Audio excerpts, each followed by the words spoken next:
My name is Margaret Dowd. I'm the mayor of the city of Mackinac Island, Michigan. I have been mayor for 35 years. I'm a lifelong resident of the island, and it's a very, very unique place. There are many, many historic buildings on the island. We always say that Fort Mackinac is on the hill of history. It was under 3 flags, British, American, and French. They've done a very good job in restoring it. There's a lot of reenactments that go on there. Grand Hotel dates back to 1887. So we have many, many old buildings, but they have a very special charm. When you get off the boat, you step back in time. You step back in time. No cars. No cars.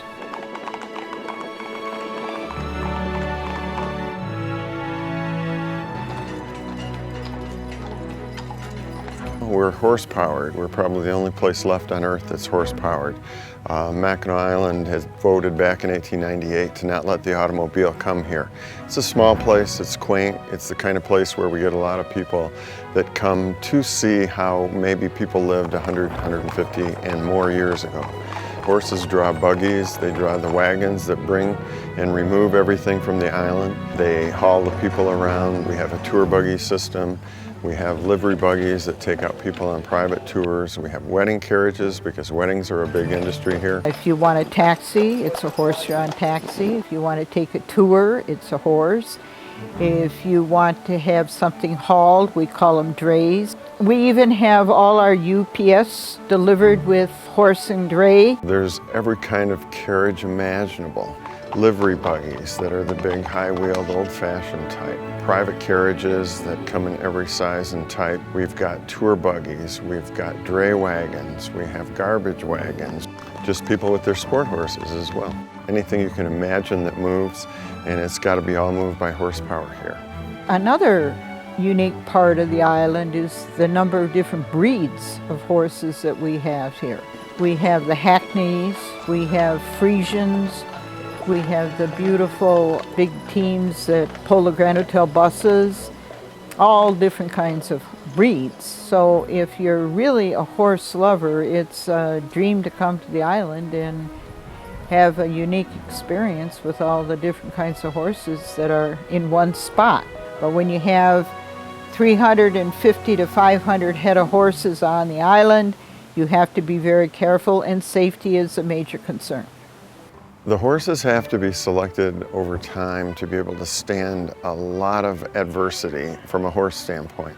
Horses are very sensitive creatures. They're aware of their surroundings all the time. And so when you have a large number of tourists and you have a lot of things going on, you've got umbrellas, you've got noisemakers, you've got kids screaming, you've got people hollering at each other across the streets.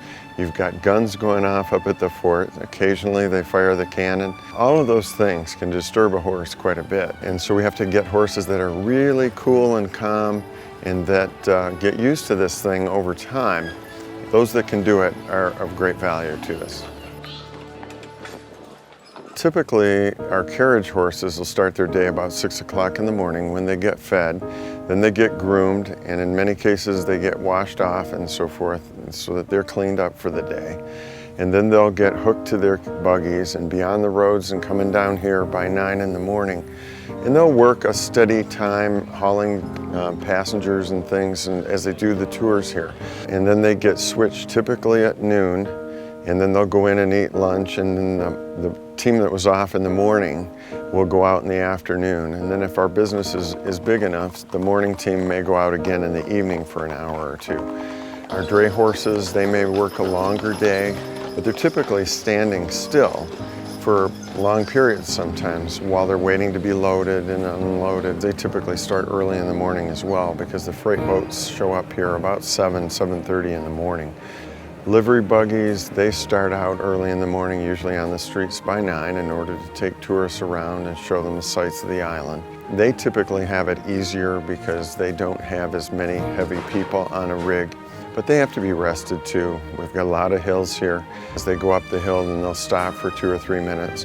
Gives the drivers a time to tell the people about what they're seeing as well, but actually it's blended in so that the horse can get a break, and then he can go on up the hill and go wherever else the driver's taking them. In order to power this place, we need a lot of horses, and the horses eat a lot of material, and horses produce a lot of manure, and consequently we do, have a fly problem if we're not real diligent about taking care of it. And it's very important that we keep the flies under control because they're very detrimental to the horses if we don't have them under control, plus the people too, but they can be very, very bothersome for the horses. Many years ago, the state park sprayed to control flies on the island, and they sprayed with DDT. And they would go around like 4 o'clock in the morning spraying, and finally it was just to the point where enough was enough and it was stopped, and that's why the city then decided that we had to go a different route, and that is when we got into a program with the fly predators. Before we used them, we had a lot of flies. We were getting calls all the time from the drivers to spray their horses, or they were wanting fly spray, and it was a perpetual mess, I would say, where we were constantly, trying to spray horses, spray buildings, spray things like that. And of course, all of these toxins and stuff were an issue to our tourists as well as our drivers. But it was a big job. We had to have a fly spray technician, if you will. And we don't have to do that anymore. It's also a very, I'd like to say, ergonomic place. Everybody's concerned about the ecology of the island. We're trying to preserve it. It's one of the more historic places in the United States. We try to use things that, maintain its beauty and maintain its effectiveness. And so, we've gone to fly predators because they are environmentally safe, and they do a good job at keeping our fly population pretty much at bay. And that way then our horses and our tourists aren't getting needled by these biting flies, which typically happen in a lot of places where you have horses and where you have animals, livestock, and so forth. The fly program has worked amazingly well, and we've got some real positive results of it. And our cottagers are amazed that they don't have flies in the house anymore. And so we've advantaged ourselves from the housefly population as well as the biting fly population. It's been amazing. That program has been absolutely perfect. We've had no complaints. People have been very happy. We used to use DDT, and they fogged this whole island every few days. And it not only took care of the flies, it may well have taken care of many of the tourists, we don't know. But it certainly took care of the birds and the reptiles and the amphibians and everything else that people come here to study as well, because as an island, we're an ecologically isolated little place, and so we have our own unique features. Fortunately, most of that stuff has come back over time.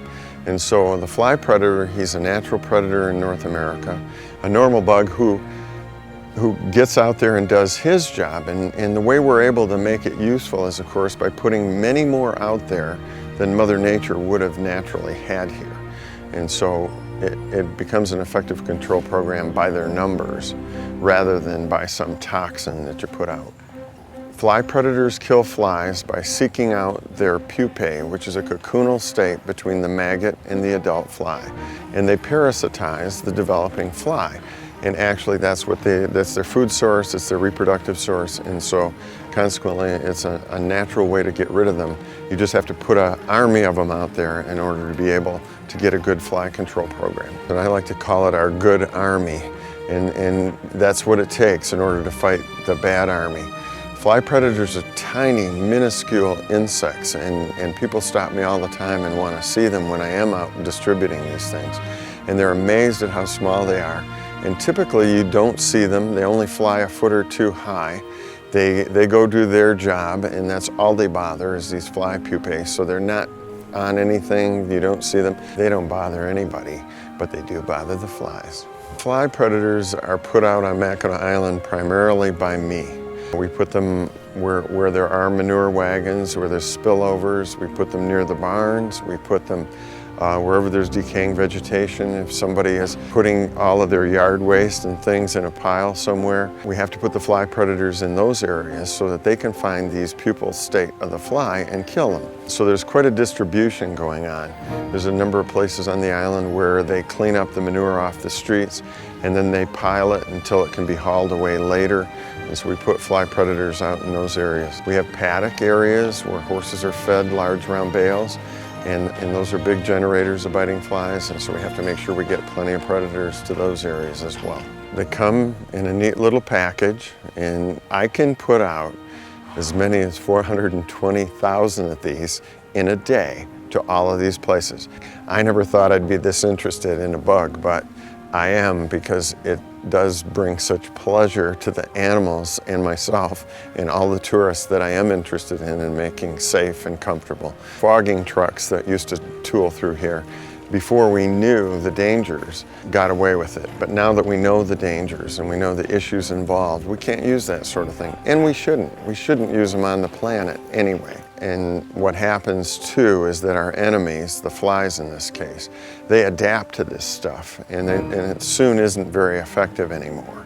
And so no matter what you use, there's always got to be a search ongoing in order to find something else that works. And the fly predators work, and they're busy little beavers that go find these issues for us and take care of it. And they've been around for thousands, if not millions of years. And so I doubt that the fly is going to develop a new reproductive system that's going to protect him against the fly predator. So we've got an ecologically sound thing that will continue to probably work for us forever. Before we started this aggressive fly program here with the fly predators, we would get typically 200 or 300 flies bothering every horse on the island all day long. And now we may get 1 or 2 or 3 on a team of horses.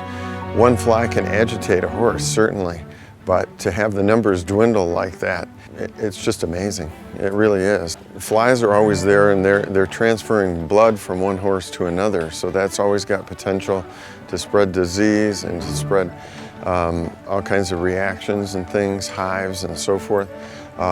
Just the agitation on Mackinac Island alone is a factor in horse behavior. And before we had good fly control, horses were agitated with them. And so it didn't take a whole lot more to make them want to get out of here. So it made it much more difficult for us to control them. And so by eliminating this big irritation, our horses are calmer, they're easier going. They can take the umbrella popping open in front of them a little bit better. They can take the gunfire from the fort. They can take the cannon blasts and stuff like that. It's not like it was in the old days when they were just constantly irritated and going like this. And then, boy, when something else happened, it kind of pushed them over the line. And a lot of our cottagers have made mention of the fact that all summer we only had to swat 1 fly. And they thought something strange had happened here. And so, they would ask if had we been nuked or something, because there were no flies. This place is a show place, and we try to keep it that way. Tourism is our only industry, and so it depends on people wanting to come here and that they be comfortable. We want them to be happy. We want them to have a great experience, and I think it's very important that we serve the public and make their trip to the island very unique and enjoyable. And therefore, we want to make sure that they're not bothered with flies and that they will come back and visit us again. When somebody asks me if these fly predators work, I just ask them if they're standing here on this island. I said, can you imagine how many flies we might have if we didn't use them? And I can only tell you that from the millions we had to the few that we have now, they work fantastically. And they work 24/7 like nobody else does. And that's the advantage.